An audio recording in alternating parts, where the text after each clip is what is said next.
Niches get the riches, or so they say. I'm going to test this theory, or rather disprove this theory. If I decide to build an e-commerce brand based on a very specific niche, will that give me the return on my time, energy, and money invested into that brand? And how long will that take? Hi, I'm David, I Make Things, and today I am continuing on with my conversation about how I'm building a print-on-demand e-commerce business from scratch.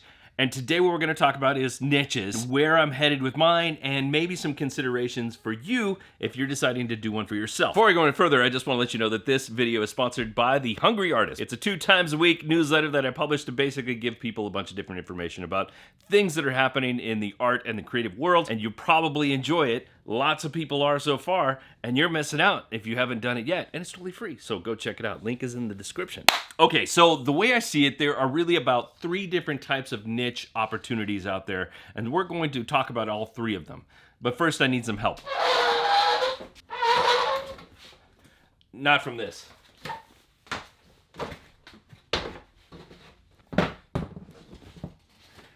That's not high enough. Ow. Where am I going with this? This way? That's better. Like I said, there are 3 most important niche opportunities for us, and they go kind of something like this.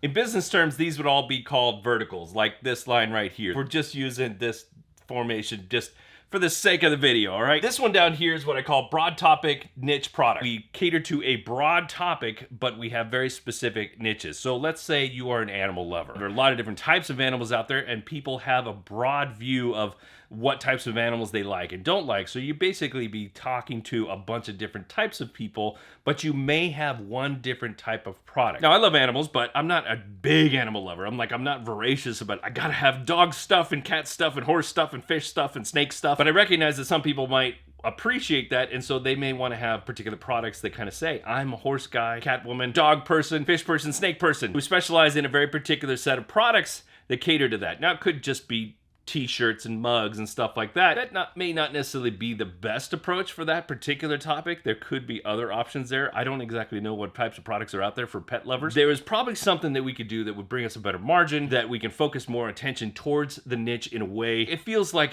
you're catering to them as opposed to just pandering to them with a bunch of t-shirts that have graphics that have horses and fish and snakes on them. This would be a more narrow topic, meaning you want to cater specifically towards a very particular subset of that other niche. So let's say you're a fish person and all you want to do is make products for fish people. You can even go super niche to that and say, I'm a fly fisherman that only catches salmon and trout, and so you can make creative products based around the idea of salmon and trout fly fishing. And then you could have a wide open arrangement of different products based on that idea. Now, crossover would be something like anybody who has interest in one thing and another, and you want to cater specifically to those individuals. Cat lovers who also like van life. So you have a bunch of different products that cater to van life people and also people who love cats. I have a niece who's very much into K-pop. She's also very much into aerial acrobatics. Now, that might be a really specific niche. I wouldn't necessarily cater to something that specific, but there's obviously a subset of people that might appreciate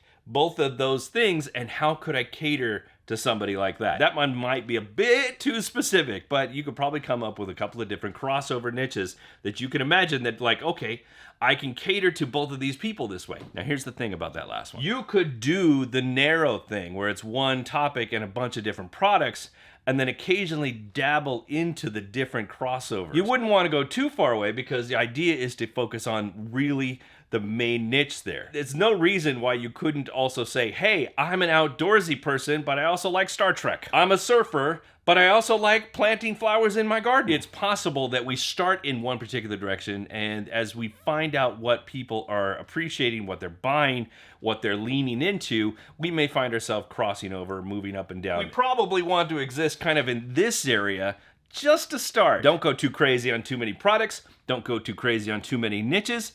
And then just kind of really focus on what it is that we feel like people are going to enjoy, at least now, and then build upon that later. Speaking of later, I had to go do a thing, and now I'm back. And you know this because I'm wearing something new. Hi, welcome back. Now we've reached the part of the conversation where I get to tell you what I have been thinking as far as my niche is concerned, and I'm going to give you as much information as I possibly can. I promised at the very beginning of this series that I would not hold anything back from you. There's going to be some things that I'm going to hold back from you.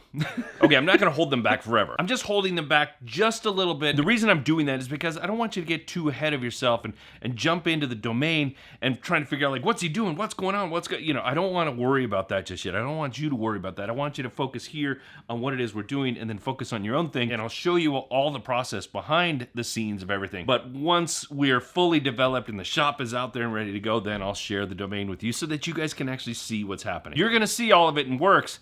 I just don't necessarily want to release the website out into the wild just yet. You know what I mean? For what it's worth, this sweatshirt actually has relevance beyond the scope of just me being a little bit chillier today than I was yesterday. I like to wear sweatshirts because they make me feel cozy, even on relatively warm days like today. It's a little gray outside here in Southern California. There's a bit of a brisk wind coming through. When the wind is stalled, it gets a little warm. So it's like I'm back and forth, but I kind of like that kind of bundled up kind of coziness. It's really not that much of a clue because I'm basically just going to give you the answer to everything here in just a second. But just, hold that sucker in your brain for a second. Now, as I was researching my niche, I got caught up in a little bit of analysis paralysis, which is something that a lot of people will do. You may end up doing it too. And this is me trying to tell you, hey, listen, you may find yourself in this point where you can't decide which direction you're going to go. And I'm just telling you to just pick something, figure out where we're going to go as we build. We don't want to worry too much about the domain. We don't want to worry too much about the exact precise aspects of the niche. We don't want to worry too much about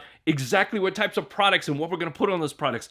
We kind of want to have a general idea and then build as we go. That being said, the niche that I'm actually going after are the people that like outdoors, camping, people that do national parks things, like people that appreciate being out in the great wild yonder. What a lot of people do is they'll put up like pictures of mountains on a shirt, like a big deer on there, scripty handwritten font, make it look like very, like a camp badge or something like that. I'm not gonna do that. I'm actually gonna go in a slightly different, maybe actually dramatically different design direction that kind of modernizes it. Now, how I'm going to be bringing in that coziness aspect is through the product line. The different types of products that I'll be incorporating into the shop are all going to be based around that idea of keeping people all warm and fuzzy and cuddly. I don't know if you know this about the Great Wild Yonder, but it gets a little chilly out there sometimes. I want people to have things that will make them feel warm and fuzzy while they're out there enjoying the beautiful aspects of nature. Sweatshirts and hoodies and blankets and hooded blankets and pillows and whatever things that make people feel warmer than they are currently because they're out.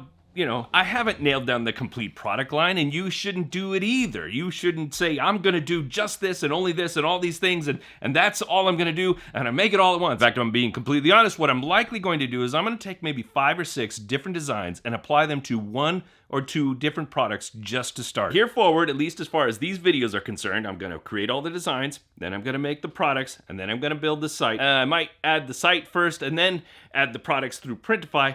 But, you get the general idea. These are the things we're going to do next. And so we've got a lot on our plate. I've got work to do. You've probably got some work to do too. And I want to know about it. So go down to the comments and tell me what it is you're actually going to be working on. And while you're down there, hit that like button because that's going to help us out. We're going to grow and become like the one big giant print-on-demand artist entrepreneur family. If you've missed anything about this series so far, then you're going to want to watch this playlist right here. There's not a whole lot of videos in there just yet because we just got started, but go check them out, okay? Thanks. I've been Dave. You've been awesome. I'll see you next time.